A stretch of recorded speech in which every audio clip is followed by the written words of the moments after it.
നവരാത്രി ആഘോഷത്തിന്റെ ഭാഗമായി കൊടകര പൂന്നിലാർക്കാവ് ദേവീക്ഷേത്രാങ്കണത്തിൽ ഒരുക്കിയ പഴക്കുല വിതാനം വർണ്ണാഭമായി. ഇനി വിജയദശമി വരെ ഈ പഴക്കുലകൾക്ക് കാവലായി ചെറുപ്പക്കാരും മധ്യവയസ്കരും വയോധികരും അടങ്ങുന്ന ഭക്തരുടെ കൂട്ടായ്മയും ഉണ്ട്.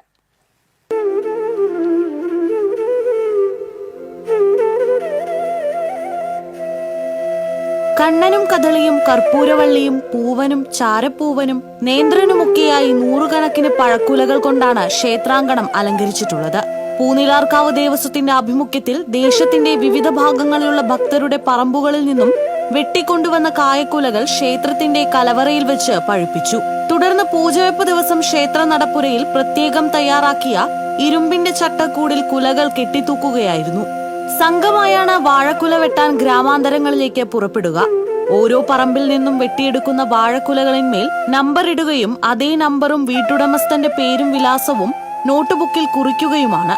അഷ്ടമിയും നവമിയും പിന്നിട്ട് വിജയദശമി നാളിൽ രാവിലെ സരസ്വതി സന്നിധിയിൽ കുരുന്നുകളെ ഹരിശ്രീ കുറിക്കലും പൂജിച്ച പുസ്തകങ്ങൾ സ്വീകരിക്കലും കഴിഞ്ഞാലാണ് ഈ പഴക്കുലകൾ ഉടമസ്ഥർക്ക് വെട്ടിക്കൊടുക്കുക. കായക്കുലകളിലെ നമ്പറും നോട്ടുപുസ്തകത്തിലെ പേരും വിലാസവും ഒത്തുനോക്കിയാണ് നൽകുക.